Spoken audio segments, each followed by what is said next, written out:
Here we go. Windows 7 is being launched October 22nd, and I'm here with Owen Sagness. You are the consumer guru at Microsoft here in the Toronto area, or in Canada, I guess. So tell us, because Mr. Balmer was here this morning, what's the key thing about Windows 7 that everybody's excited about? Well, I think there's a couple of key things. Number one is, with Vista, we got a lot of feedback from our user community. So we've taken that feedback and we've made a lot of changes to the product. So I think the first thing that people will notice is it just works right out of the box. If they're running Vista today, that hardware configuration will run Windows 7. The applications will be compatible. The drivers will be available. Right. One of the things that I noticed when I first installed Windows 7 is it's smaller. The footprint is just smaller, and for me it ran faster. And I think everybody's mileage will vary, but it is a more efficient operating system.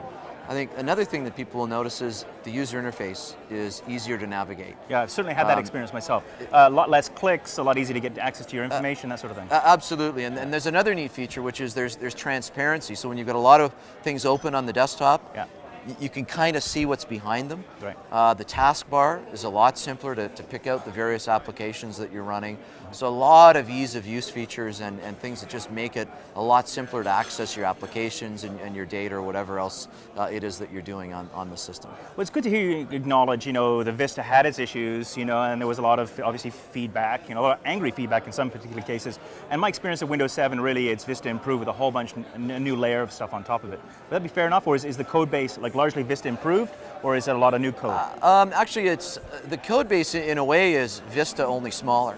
Oh, okay. From a technical perspective, a lot of the things that were done to optimize for Windows 7 were going back into Vista and looking at, there's a set of drivers, there's legacy code in there that, for networking protocols that nobody ever uses. Well, why do we need to load that up, right? Why do we need to load drivers for really, really old hardware, that kind of thing. So, if you think about it, Windows 7 in a lot of ways is Vista optimized with a bunch of new features added on top. Right. I think is probably the best way to think about it. Now let's talk about the different sort of user situations. So my mom, why would you get Windows 7? What's key for her?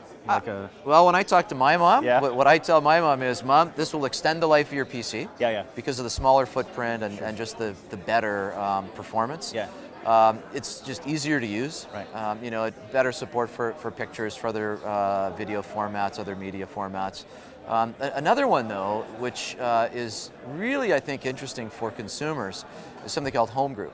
So if you've got multiple PCs in the house, it's easy to say, hey, now I'm at home, I'm not at work, connect me to my printers, let me see all the other things that we want to share within the home. Right. So just that moving between the different environments. Right. So in a multi-computer household with a router, life's going to be a lot easier. Life is going to be way easier. Now, is there any allocation, though? I know the home group obviously is designed for Windows 7. If I have running an XP machine and a Vista machine, am I going to be able to use that feature? They'll need to be on Windows 7 as well. So join all the Windows 7. Yeah, absolutely. You have a multi-user pack, don't you? Multi-license pack? You do. Okay, good.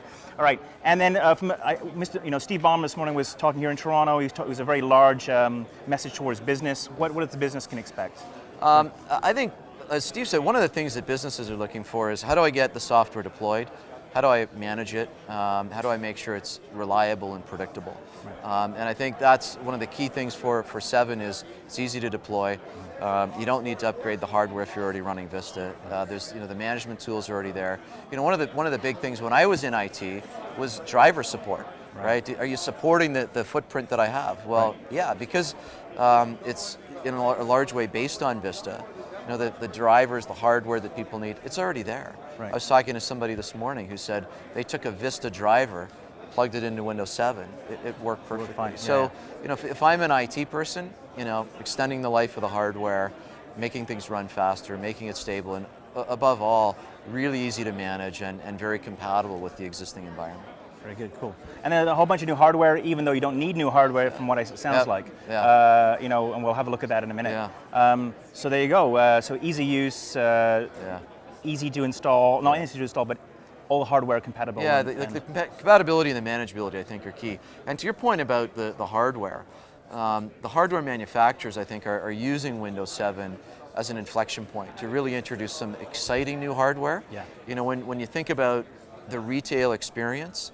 There's going to be a much broader range of types of devices, some really, really cool stuff from media PCs to touch-sensitive devices. Obviously, we're at a new generation of processors and more RAM, all that kind of stuff. So I think the hardware is getting more differentiated, and it's moving up and down at the same time. So you know, in the high end, a lot of the media PCs are very, very exciting, but there's also a lot of smaller form factors that are coming into the market. Netbooks, there's a huge proliferation of netbooks for people that want more of a mobile scenario or that second or third computer in the household. So I think, you know, looking at the whole ecosystem, it's a very, very exciting time because of that differentiation, the new designs, the new form factors. So from a consumer or a business perspective, there's just so much more to choose from to really tailor what you need for your particular situation. Very cool. And finally, price points. What are we looking at price points?